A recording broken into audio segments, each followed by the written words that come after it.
All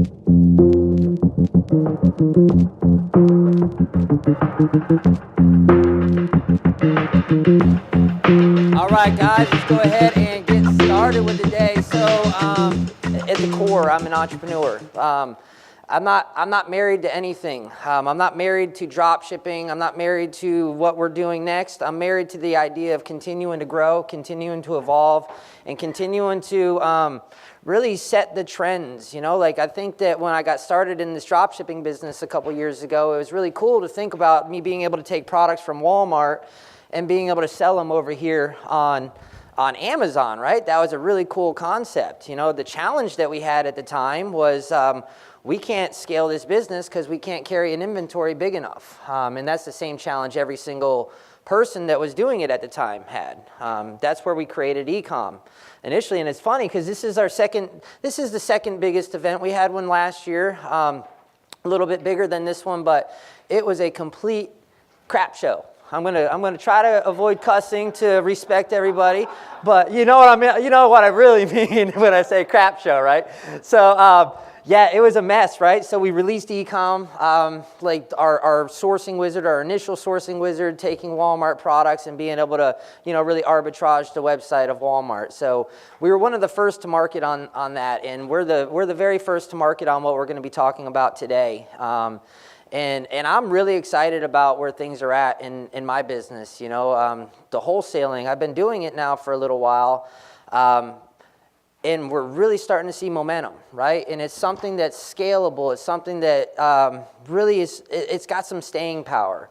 So first I want to congratulate you guys today and thank you because I get it. Like, uprooting your life, flying across the world. Annette came from New Zealand, right? Who's here from the furthest place? I'm pretty sure Annette, right? Like New Zealand. No, I really messed that one up. But how many of us are here from the U.S.? Anybody international? How many internationals do we have? So we got three international people. Cool. So here's the thing, guys. Like one thing to understand, like the international people, they face so many more challenges than any of us do here, right? We can learn something from them, and we're going to talk about that. We can learn something about perseverance in business, right? Because that's really what it takes. Because you face all sorts of challenges every single day, right? Like every day it's got its own set of challenges that we have to overcome in order to operate and run a successful dropshipping business, right? Like everybody here, I think, pretty much has a dropshipping business at this point. Is anybody here like brand new that's not ever made a single sale? Okay, so we got a few, 4, 3. Well, congrats, guys. Really. What I want to do is just show you guys what really is possible and the level of people that we have in this group. How many of you guys have done over $1 million in sales? Can you just stand up real quick? Here's the thing. If you can make it to 100,000 guys, you can make it to 1 million. Like your first 10,000 is the hardest of all, right? That's like pushing the boulder up the hill, trying to get the momentum. You can't get momentum going up a hill, right? You get the momentum on the other side of the hill. So for those of you who are just starting, I want to show you maybe a different way to get your cash working for you today than maybe what I've been teaching in the past. I've been teaching dropshipping now for 3 years. And inside of my business, we are having a complete 180-degree turn, right? Is that scary to anybody to think that you're going to have those pivots in your business? I think for some it's really exciting. For others it might be a little bit nerve-wracking and it might be a little bit scary. And I get it. But the reality of 2017, 2018 is things change fast, guys. They change really fast in the marketplace, right? What used to work extremely effectively has become more challenging over the last several years, right? Like slowly but surely, it's become more and more challenging, right? Amazon's become a little bit more difficult on people.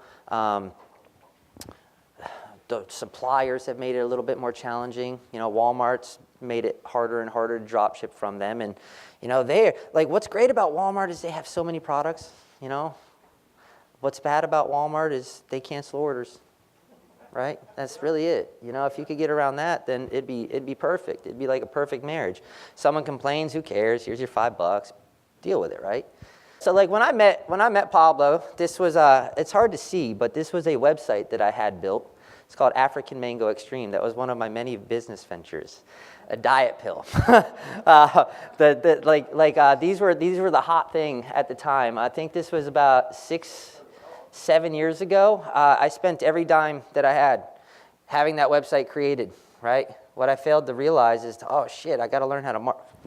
I had to learn how to market. I got to learn how to market now. So I didn't really quite understand how to actually make it sell. But I got some people to actually buy it, believe it or not. And the crazy thing is, one of the 4 people, she calls me, she says, Jason, my head's killing me.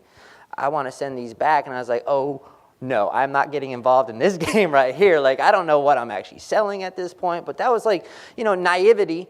It could be a strength and it could be a weakness. I guess it depends on how you want to look at things, right? Like, you don't have to know everything before you take a move forward, right, guys? Like, it didn't work out for me, but it was a good learning. It was a good learning opportunity, right? And I want to challenge you guys to take action, whether you know everything or you don't know everything, right? Because the only way that you're going to learn is by doing it in the first place, right? For much of my 20s, guys, I was a waiter. I waited tables. A lot of you probably don't know that. Some of you might know my story about being a pest control man for a little bit of time. Let me tell you about this story. So I woke up, had to get up at about 6 a.m. This was when I was in my 20s. I was drinking all the time. Any of you guys used to hard charge when you're in your 20s? Go out every night, right? So that was life, right? Woke up one morning, get into the car, we go on a call, and I'm training at this time. And the guy that I'm training with, it seems like nothing really bothered him about the job, but we got called to this house and it was full with roaches. Okay? I want you to imagine this, guys. I want you to look around this room. There is roaches on this light right here. There is roaches on this table. There is roaches on this stage. There is roaches on the ceiling. There is roaches on the fire alarm. There is roaches on that speaker. Everywhere that you could look, there is roaches, right? You think that was my dream? You think that that's what I really wanted in my life, was to have that job? Absolutely not.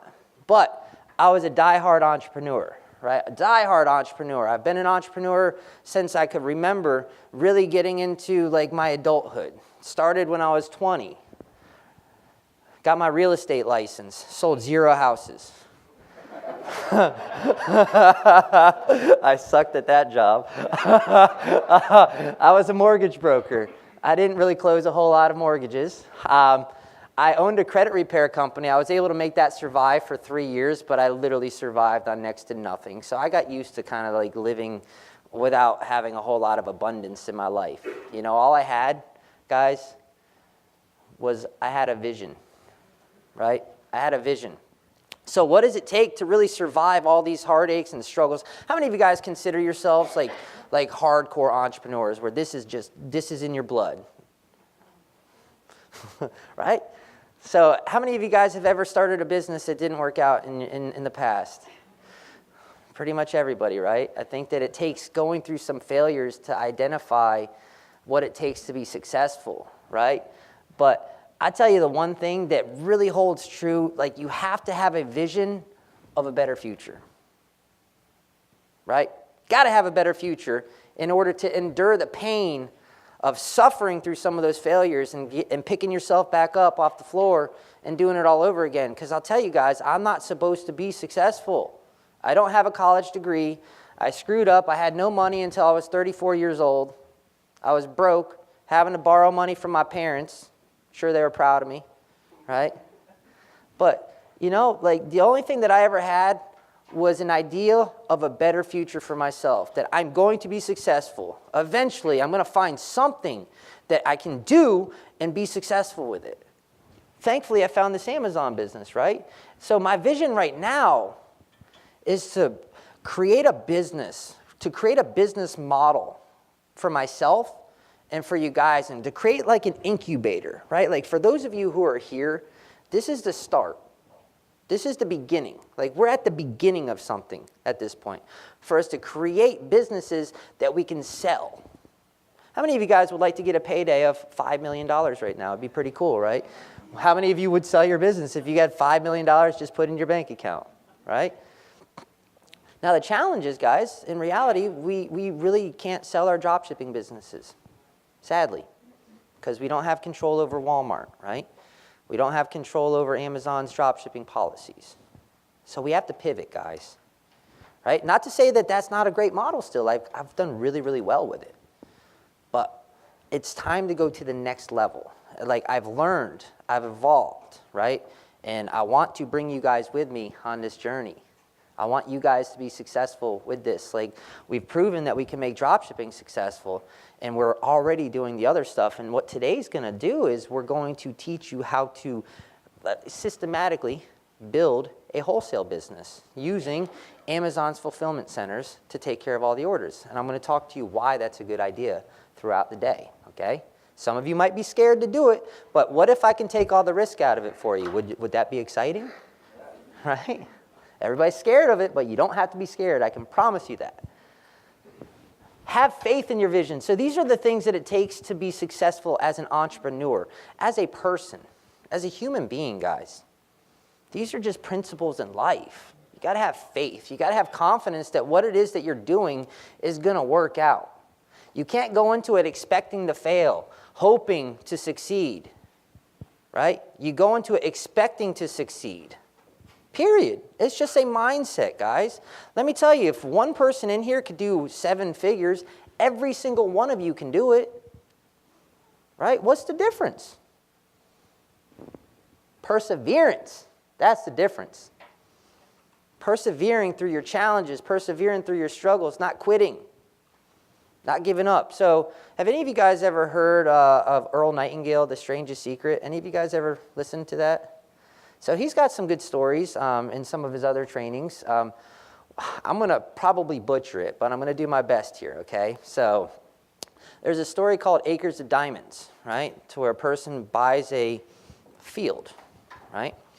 And under the field, there's diamonds, you know, in the rocks. So this person buys the field, he buys all the equipment, he starts mining for diamonds.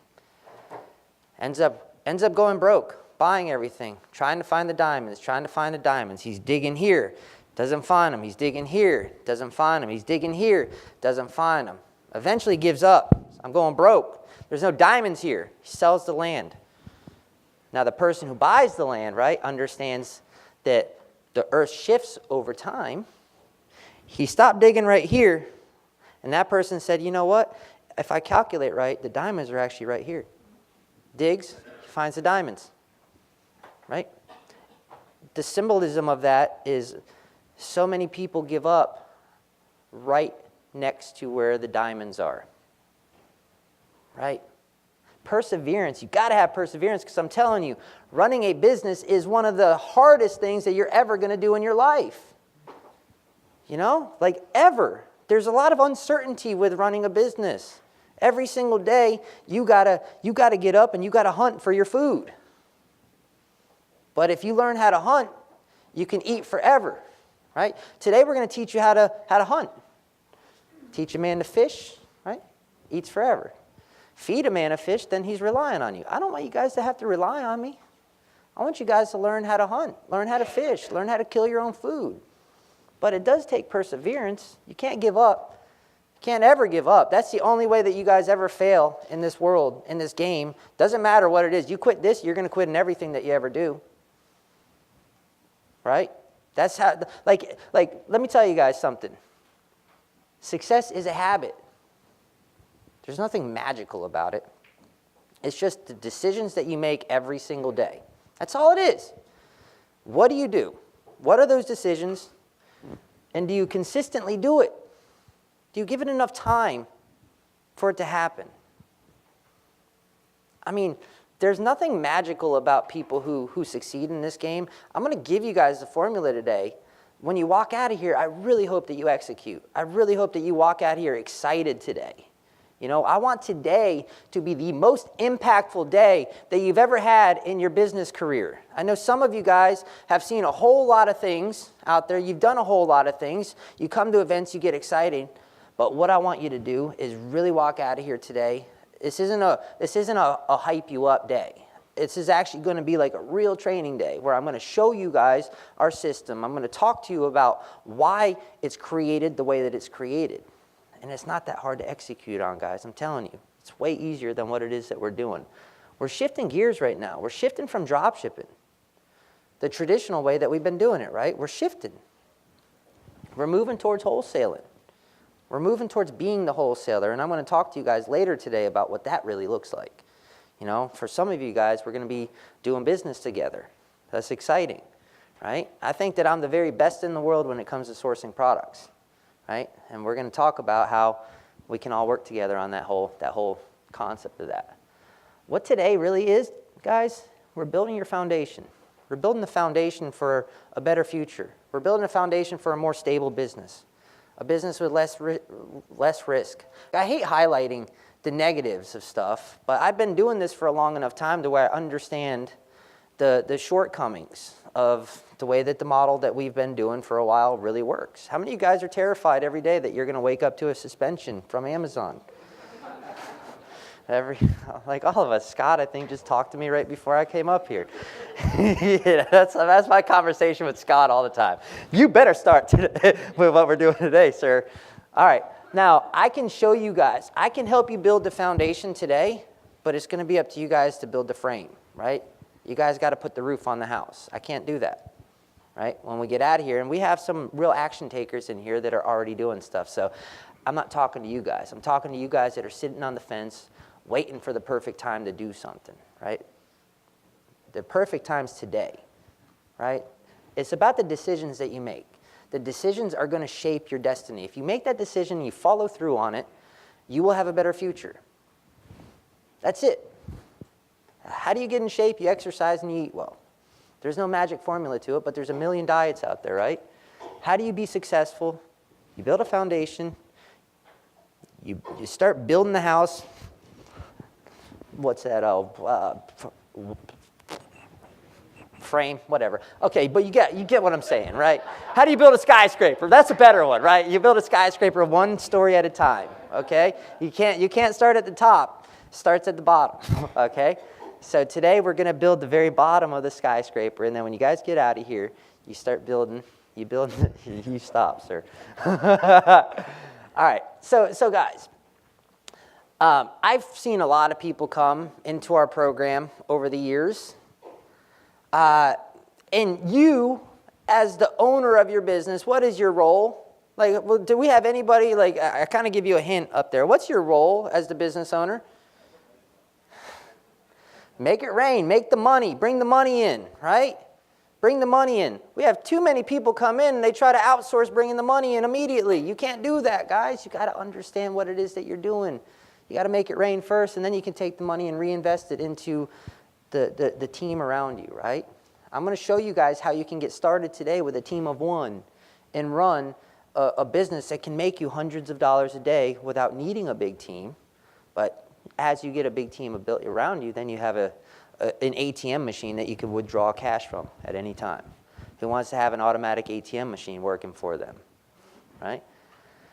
But, I mean, everything that you guys look around your house, you can sell, right? If you know where to find it. If you know where you can buy it at the right price, right? Like, you don't have to worry about any of that stuff. You can leverage the fact that Amazon is always looking to get people to shop on their website, and you don't have to get good at that. All you have to do is get good at finding products, establishing relationships with suppliers, and being able to get those products into distribution. That's all you got to be good at. It's pretty simple, right? You don't have to get good at marketing. Let me tell you, marketing's hard, so hard. You know how like we tried to market this event so hard and we still haven't filled it up, right? Like it's really, really difficult to market. Like it's difficult to get people to show up to webinars. It's difficult to sell physical products on the internet and make a profit at it, right? It's easy to sell this stuff, but it's hard to actually make a profit. Amazon allows us to make a profit. They take the biggest expense of running a business away. You know, outside of employees, marketing is your biggest expense. And we don't pay marketing until after we make a sale. That's pretty cool, right? Like, you're going to drive traffic to me. All I have to do is bring the product over to you, and you're going to make sure that you get the eyeball on it, make sure that someone actually follows through and purchases it, and then you're going to charge me? It's a pretty good deal. You guys understand that? Like, that's a big deal. There's nothing else out there to where you get that kind of, like, you can go out there and build your own Shopify store. How many of you guys are in Shopify? Anybody? Anybody do that? A couple? Marketing's hard, right? Marketing's hard. Not a lot of people do well in that world. Here, the average person can be successful if you literally commit to, just sourcing products, right? That's what it's all about. Like, how many of you guys have listened to my message for a couple years now? Like a few of you, right? I haven't really deviated a whole lot from it, right? Outside of maybe our models changing a little bit, but it's the same concept. Source freaking products. Do that. Do the one thing that's going to make you money, and you will set yourself free financially. That's it. So my goal today, guys, the one thing that I struggle with more than anything is trying to get people to understand money is not this like depleting thing. Like, money is a replenishable asset if you learn how to get your money working for you, right? The only reason I was able to become successful is because I understood a very, very simple principle that you can go to Google and look up. It's how to get your money to compound. Like, the fact that instead of me using my money to buy stuff, right, or go out, I used my money to sell products, right? And then I would keep the profit, and I would keep reinvesting that money back into my business. So for those of you who have existing businesses that are already generating cash flow, like, you guys have a leg up. You could take some of that cash flow and really get started in what we're going to be talking about today. For those of you who don't, I'm still going to show you how to take whatever you have access to and get it to start compounding and growing, right? It just might take you a little bit longer to get to where you want to go, right? But how many of you are in this for the long haul? How many of you want to be here 12 months from now? Hopefully all of you. I doubt that you would fly across the country to come here if you're planning on quitting as soon as you walked out here. Screw this, that's too hard, right? No. So the key though, guys, master, like, shift your thought process about what money really is. To me, money is just a bunch of numbers on a computer screen. Like, I don't see it. It's not sitting in my bedroom or anything. I don't have piles of gold everywhere. It's literally just numbers on a computer screen. I'm willing to lose a lot of money to learn what works. And that's, I was willing to lose money in the beginning when I got started in this game. The way I looked at it is like, well, I have no money anyways. I might as well spend it on the products that I'm selling. I'm broke. Like, I went to Publix, guys, which is a local grocery store. I had all my money wrapped up into being able to fulfill on products, and I got turned down for a $4 meal. Short 73 cents, right? Because all my money was tied up, because I understood this. I understand I can compound that money. If I'm willing to sacrifice something today, tomorrow is going to be a better day, right?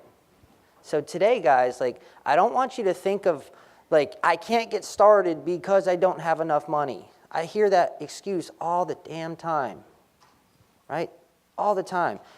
The only thing that holds any of us back is our relationship trying to hold on to that money, right? Like, let it grow for us. Let it go to work. Let it be your best soldier.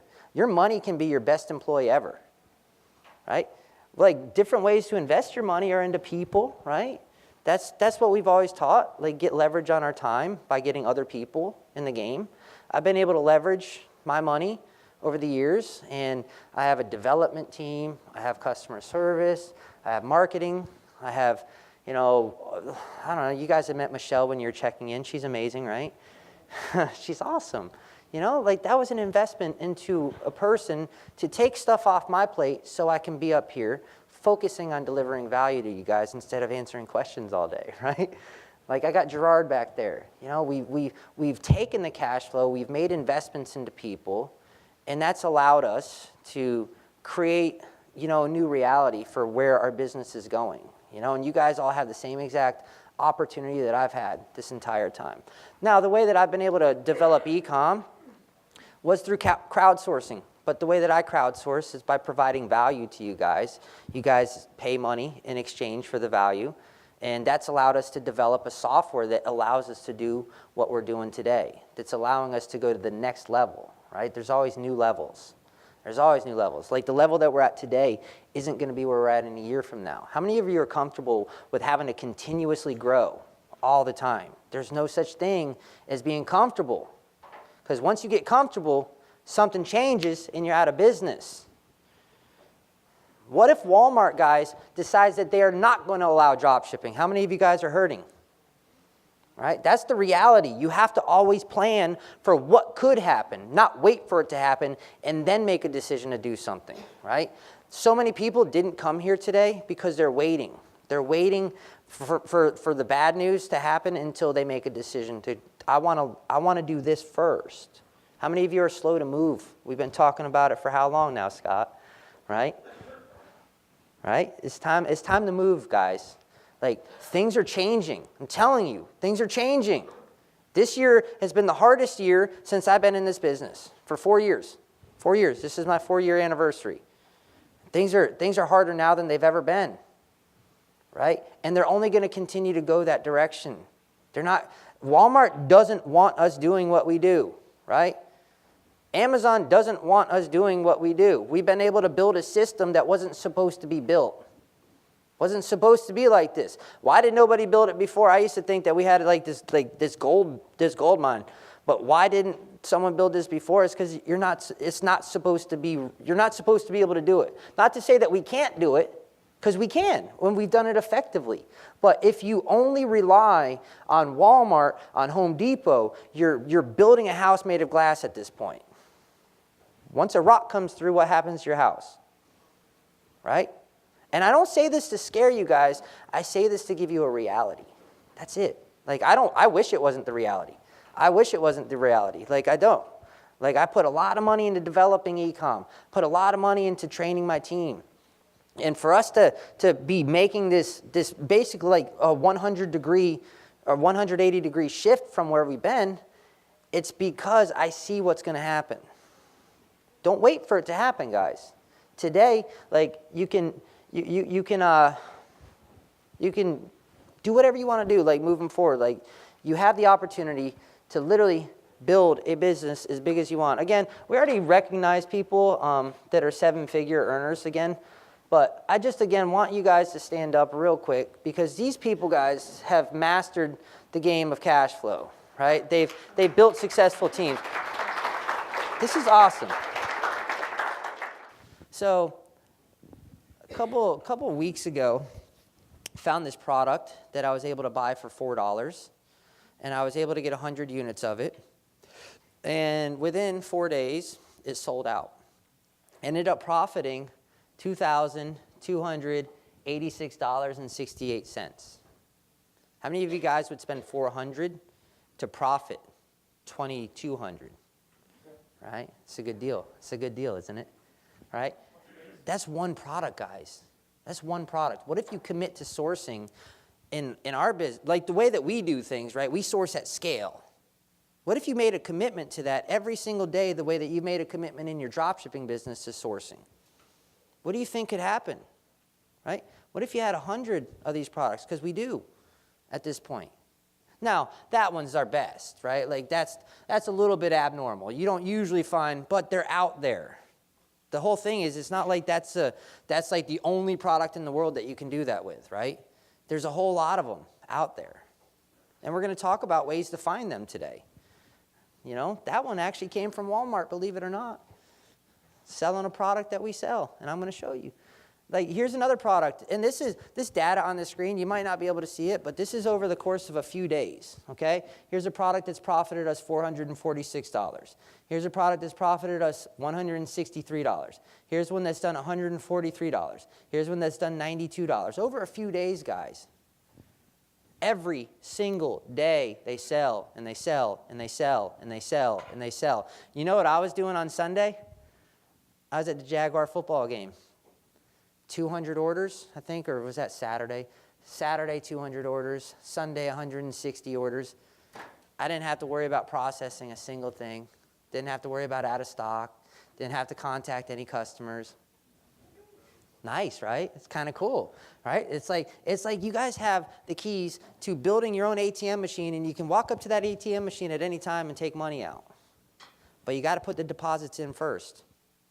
right? You got to put the cash in before you can start pulling it back out. But once you put the cash in, if you get it working for you, if you learn how to reinvest your money into your business, guys, you can create a multi-million-dollar company that runs basically like a well-oiled machine. I'm going to show you the system today. I'm going to show you the framework to it. I'm going to show you the foundation, right? And we're going to talk about that today. But you are one product away, guys.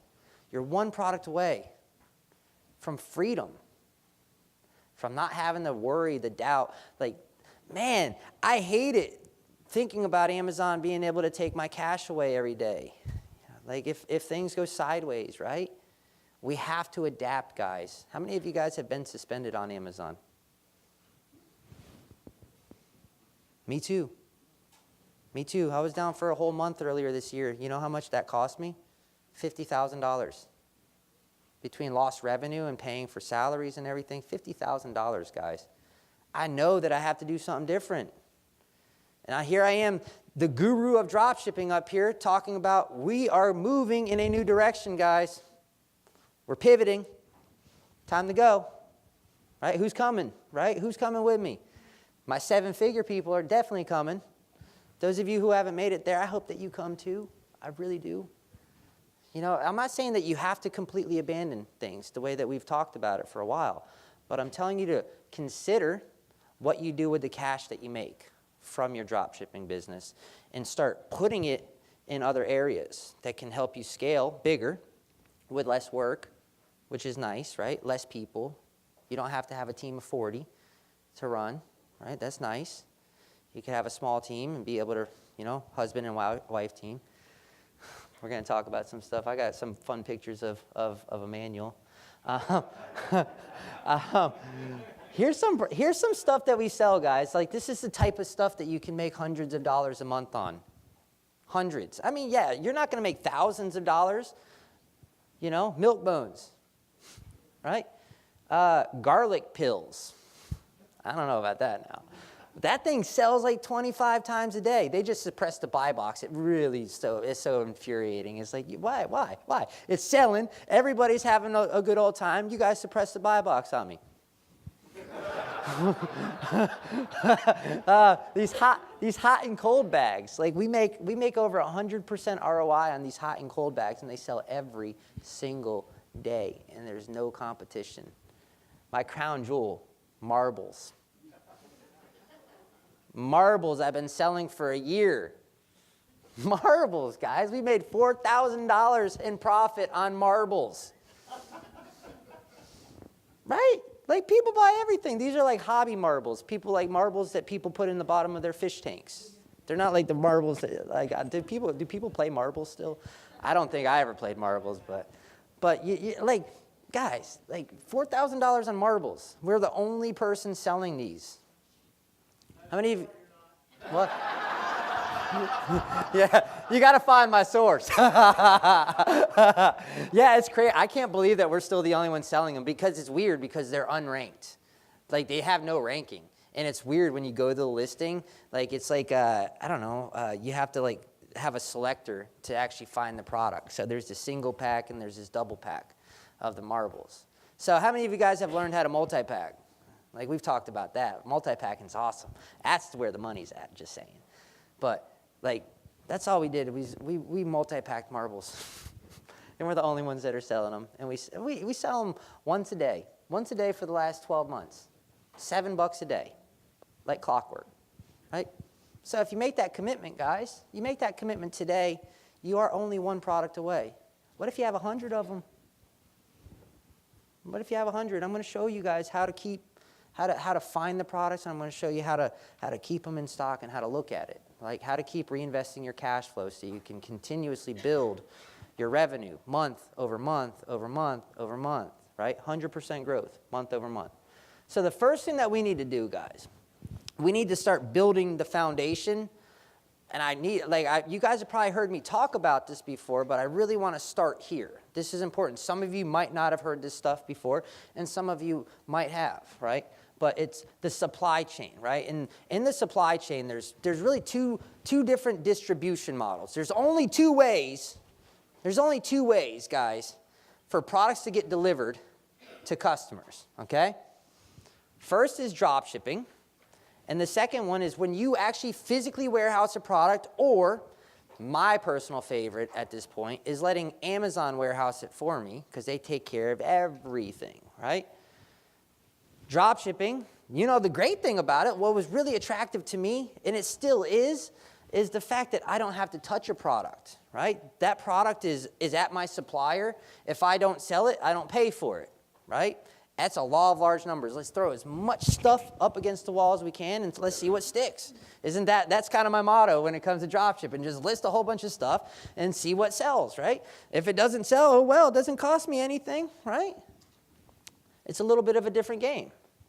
Right? You don't have to purchase any of the products up front. That's what's attractive. I think that's what's attractive to a lot of people, right? That's probably in here most likely what attracts everybody to drop shipping, right? It's like you have no money on the front end. It's pretty cool. Now, on the warehousing side, right? Either yourself, if you're doing it out of your house, or if you have a warehouse. How many of you guys have a warehouse in here? Anybody? Cool. Sherry? Two. So, you know, warehousing's probably not the thing that you guys are going to be doing, right? But the nice thing is Amazon's got a really big one. They're actually building one here in Jacksonville. I think they're building 2 in Jacksonville. And they got them all over the country. And nobody is as good at fulfilling as Amazon, right? They're fast. How many of you guys have Amazon Prime accounts? Everybody's Amazon customers in here, right? Isn't it nice when you shop on Amazon, though, and you get your products in 2 days? It's pretty cool, right? They're fast, right? They're reliable. You're always going to get your product on time. Their structure, their flow, you can't beat it. And it doesn't make a whole lot of sense for you to try to beat it, guys. I'm telling you. It doesn't make a whole lot of sense. Not at this stage, right? Maybe eventually. But right now, where we're building the foundation, the goal is for you to learn how to get your products into Amazon. Right? The difference between warehousing and drop shipping is one thing. You buy the product up front. So you have to be a little bit more strategic. So let's talk about the supply chain. So all right, so these are the 2 distribution methods. These are who's shipping the product, okay? That's all it is. Who ships the product? That's the first question that you have to answer. All right? Now we got to talk about the supply chain, right? So what's the flow? Like, obviously, for every product that sells, someone has to manufacture it, right? They don't just make themselves. Like, even if you have a 3D printer, someone still has to make that 3D printer create something. So this is where, guys, if we're looking at the entire flow of where do you get the products at the lowest cost, right? It's going to be from your manufacturer. Now, manufacturers generally, they sell to wholesalers, right? Those wholesalers are set up because they have all the relationships with all the retailers out there. Generally, a wholesaler is going to have to mark up, obviously, the cost of the product that they buy, right? They can't sell it at cost or they wouldn't be in business. They're not nonprofits. None of us are nonprofits in here, right? They generally sell to the retailer. Now, where we got our start taking the retailer's products and marking them up, right? It's been an amazing model. We've done over $100 million this year. Congratulations to you guys, by the way. That's a fantastic accomplishment. It's a lot of hard work that you guys have put in to your businesses. I know it's a lot of hard work for us, so I can only imagine it's a lot of hard work for you guys to make sure that things stay running every day, right? So our goal, guys, what do you think our goal is? What do you think our goal out of this whole thing is? Keep moving to this side, right? Keep moving to the left as far as we can go, right? That's it. So the manufacturer, otherwise known as the brand owner, the manufacturer is where you're going to get the very best price for every single product. You can't get it any cheaper unless you manufacture it yourself, but then you have no brand, right? Not going to replace Lysol. Doesn't make sense. Right? Now, the challenge that every one of us has to encounter when it comes to contacting a manufacturer, they require you to buy a lot, right? They want you to buy thousands and thousands of units in order to get in the game with them, right? That's why the wholesaler's such a nice fit. They broker that. right? You're going to get your highest margins with the highest upside, but it requires the largest financial commitment. But we talk about money as a vehicle to make more money. It is what it is, but we still all have our financial constraints. I don't think any of us are just like completely flush with it to where we just have unlimited amounts of it. So generally the manufacturer is going to be the hardest one to get started with for the average person. You know, it's usually not the road that anybody starts.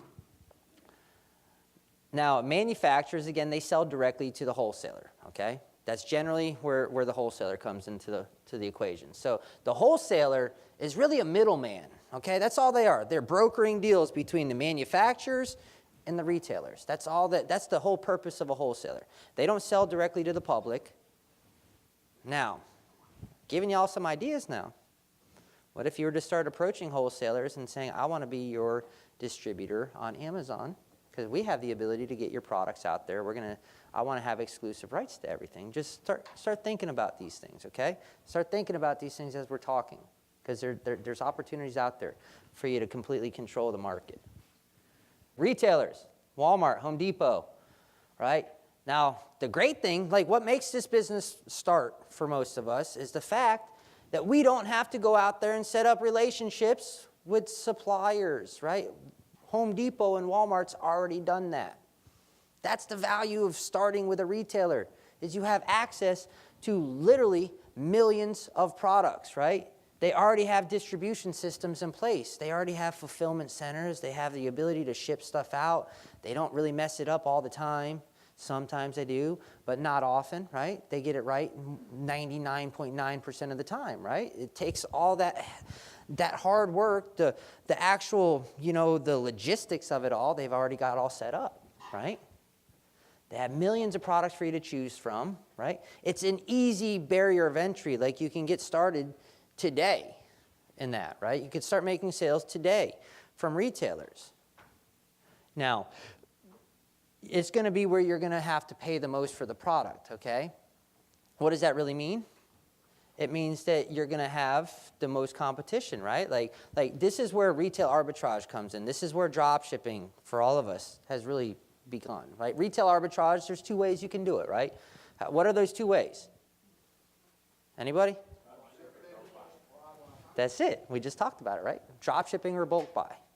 Retail arbitrage is just simply the way that we buy products. That's it. It's not like a business model itself. It's the fact that we're able to take retailers' products and sell them, either drop ship, which creates, work on the back end, right? Or we let Amazon handle all that stuff. It's nice because we have access to millions of products. One thing to consider when it comes to like bulk buying, guys, is with retail arbitrage, we like cash back, right? How many of us like cash back? It's actually, I'm not telling my mom this, but it's actually like how I'm paying for my down payment on my house is I'm using the cash back money. Shh. Don't tell. So it really, like that cash back really stacks up. It's really nice. Not to mention, we can get gift cards, discounted gift cards. So things to consider. I don't generally like to run a drop shipping business using gift cards because it's an accounting nightmare. But if you're going to be buying inventory, if you find that $4 product that's selling for $34, well, doesn't hurt for you to get 4% off of it, right? That's another 4% to the bottom line, right? 4% can really add up over time. That's a lot of money if you look at it when it compounds, right?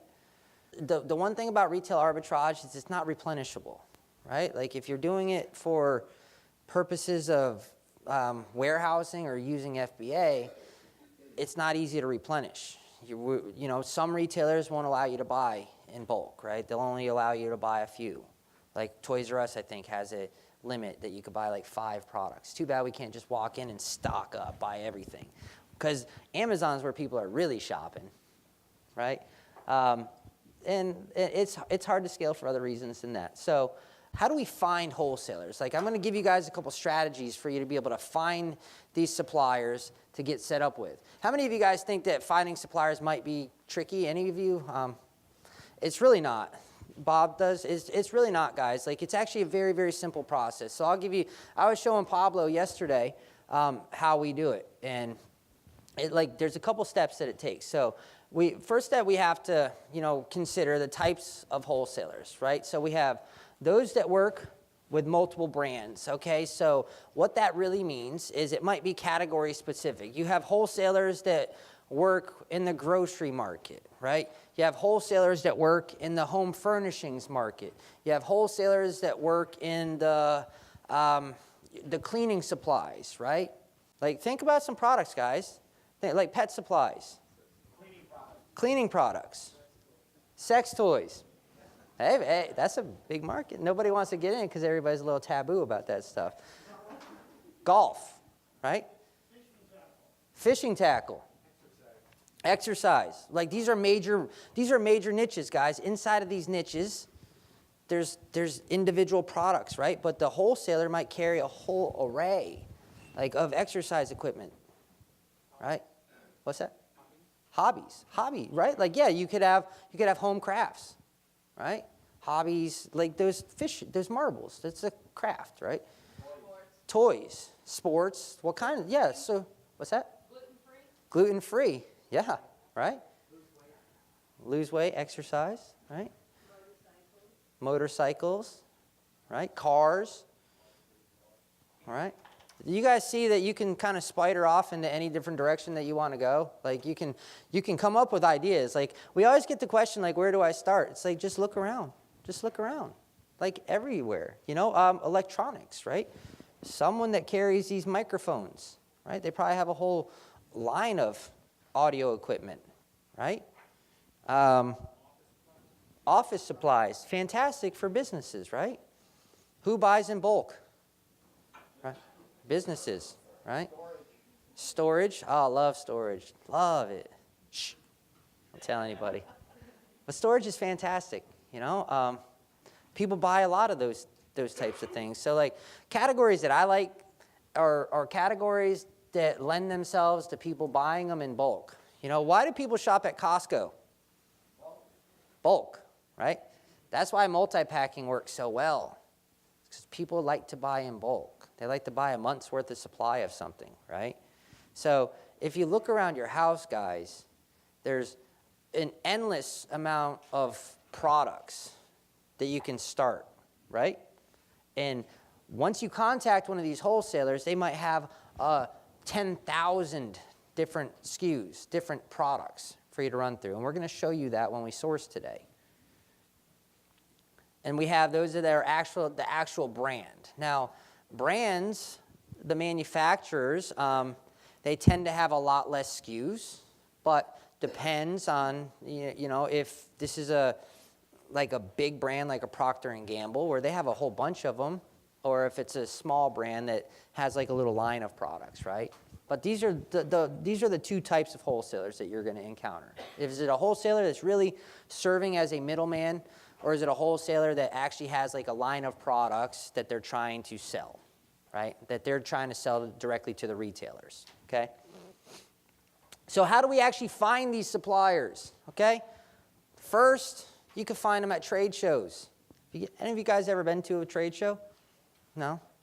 Trade shows are cool, right? Because you're getting around, obviously, like if they're at trade shows. I'm going to get to that. Trade associations, okay? Info USA. Have any of you guys ever heard of Info USA? Hoovers, right? They're data warehouses, right? They just basically index all this data of wholesalers in the toys category, right? You could have a whole list of them.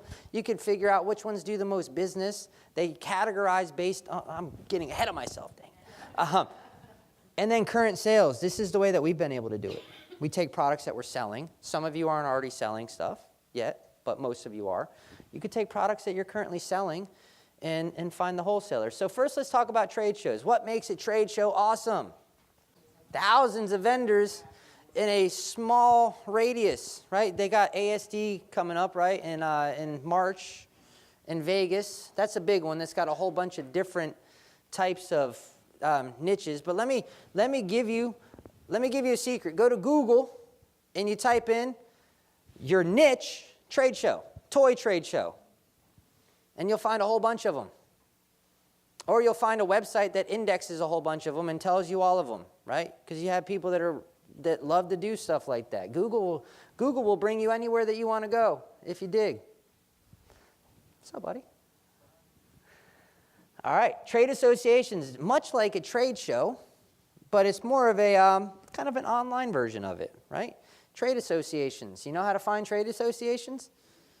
You replace the word show with associations, and you find the association, right? So another way, let me give you a little trick on trade shows. So this is something that my brother did when he came on and he got started helping us find suppliers. So he would contact the trade show and say, hey, I'm considering coming. I'd love to get a list of all the vendors. Can you send it over to me? I want to make sure that it's worth my time.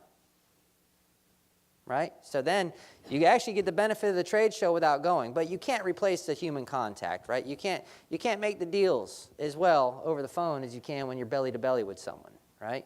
So I still recommend that you go to a trade show. You know, who wants to be in the toys category next year? Right? Toys is huge in Christmas. It's too bad. It's too bad we're not in it yet. A trade association, you're going to have more serious, people, right? They're doing it for business purposes. You usually have to pay to be in that association. So why would a company pay if they weren't serious about, getting their business exposure, getting their business out there to other people? So a trade association is a great way for you to identify suppliers that are serious about wanting to do business with you, right? You got wholesalers all over the world, all over the country that are selling to grocery stores. Who lives in California here? Anybody? Any California? Name your local grocery store. Ralph's, okay? So we don't have Ralph's here, right? There's probably a wholesaler out there that doesn't do business where I'm located, but they do business with Ralph's, right? Trade associations are a great way to find those wholesalers that are regional, maybe doing business in their local region, because that's where their distribution is, right? That's where they're able to get their products delivered in a timely manner. But Ralph's has all sorts of stuff, right? They have cleaning supplies, they have groceries, they have a whole bunch of different wholesalers. Restaurant industry. You guys ever see those trucks that are delivering the restaurant, cups, supplies, some of that stuff? There's an endless amount of opportunities out there. Info USA, I kind of touched on this, but the value of Info USA is, again, you can do a specialized search. It's a paid service, but time is money, right? And one wholesaler can be very, very valuable to your business, It's a good way for you to identify, if you really wanted to dig deeper on your wholesaler, you could dig based on how much revenue they bring in. It's kind of cool, right? So you can pick wholesalers that bring in a lot of revenue. Why would a lot of revenue matter compared to a small wholesaler? Do you guys have any ideas on that? Not necessarily lower prices, maybe. It's really a matter of, do they have their shit together? But do they have their stuff together, right? Do they have it taken care of? Do they have a good distribution system in place? One of the things that you guys will encounter when dealing with wholesalers is some of them are very sloppy. You don't want to deal with the sloppy ones. Too much work, too much effort. They don't keep track of stuff. They don't deliver it on time. They don't communicate. You're having to chase them down all the time on stuff. If a company that's bringing in several $1 million a year, well, chances are they probably have a pretty decent system in place, and you're not going to be, having to track them down on everything. They're going to notify you when stuff ships. You're going to be able to find stuff. They'll probably even have a website, right? They'll probably have a means of you being able to get their products. The small so that's where Info USA can really come in handy for you. Is you can look for specific types of businesses based on revenue, and you can even get to who their CEO is. If you who their business development people are, you can get all that information. LinkedIn, right? You could take that information, search for people on LinkedIn. Any of you guys on there? LinkedIn? I'm on there, but I never actually log in. Right? Current sales. This is another great way. I love this way. This is literally the way that we built it right here. Is we take the current sale, right? Step number 1. If any of you guys have watched my my sourcing mastery content, I talk a lot about brand domination, right? We identify a brand and then we try to list all the products from that brand. So this is same concept right here, right? You'll see that we use the same thing over and over, just in different ways. We find the brand of the product, right? So in this case, it's Gain laundry detergent. What do y'all think the next step would be with that? Anybody have any ideas? Fabric softener? What? No, you're not allowed to talk. No, you can talk, but not give the answer. All right, so you find the brand's website. Okay, so what I went in there, I typed in, who manufactures Gain laundry detergent? Google knows everything. Come to find out, it's Procter & Gamble, okay? So I go to Google again, and I type in Procter & Gamble. I want to find Procter & Gamble's website, right? And you see that, wow, Procter & Gamble has multiple brands too. They don't just carry Gain. They carry a whole bunch of other stuff as well, right? They are the manufacturer. There's even a contact us right there. I can contact them and ask them about being a distributor of their products, right? Not all that hard to do. At this stage, I think in your workbooks, we have a script that you can use, which is a script that we use. There's nothing magical to it in that script.